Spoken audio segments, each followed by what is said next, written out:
ప్రియులరా, బాగున్నారా? దేవుని వాక్యాన్ని క్రమంగా చదువుచున్నారా? ప్రార్థించుచున్నారా? నేటి ధ్యాన వాక్యం అపోస్తుల కార్యక్రమం పుస్తకం 3వ అధ్యాయం 15వ వచనం.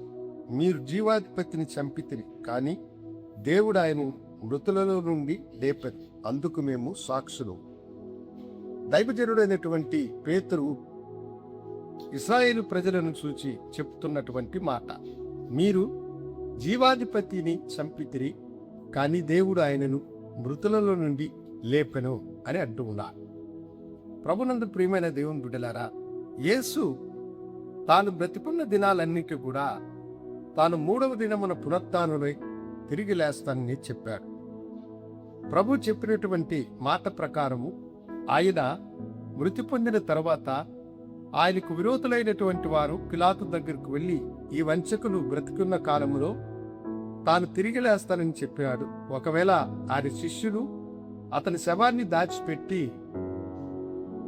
ప్రభువు తిరిగి లేచినాడని ప్రచారం చేస్తారు కనుక ఆ సమాధిని భద్రం చేసుకోవడానికి తమకు అధికారం ఇవ్వమని వారు అడిగారు.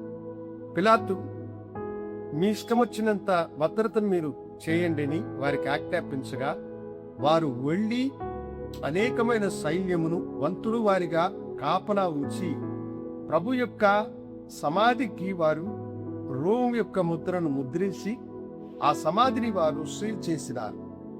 అయితే ఆదివారం తెల్లవారలేనప్పుడు పరలోకం నుండి దేవుని దూత దిగి ఆ రాతిని పొర్లించినాడు. ప్రభువు సజీవుడై మహిమదేహంతో తిరిగి లేచెను.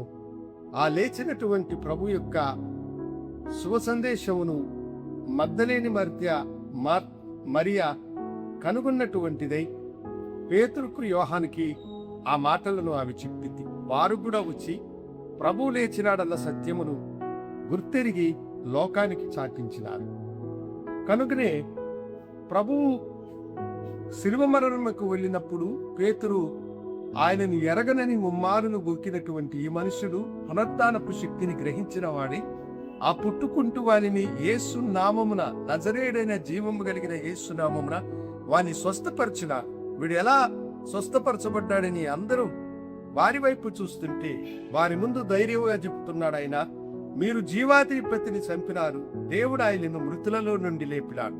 అవును, ప్రభు అయిన యేసు మృతులలో నుండి లేచిన దేవుడు, శక్తి కలిగినటువంటి వాడు. మృతులైన వారిని సైతము లేపడానికి శక్తిమంతుడు, మనుషులను స్వస్థపరచడానికి ఆయన శక్తి కలిగినటువంటి దేవుడు. పునరుత్థానపు శక్తి ఈ భూమి మీద రాజ్యమేరడానికై యేసు తిరిగి లేచినాడు.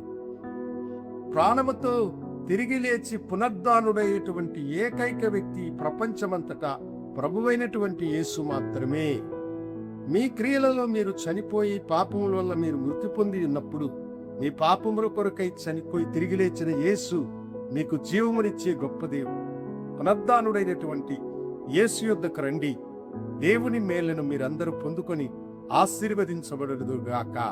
ప్రార్థించుకుందాం.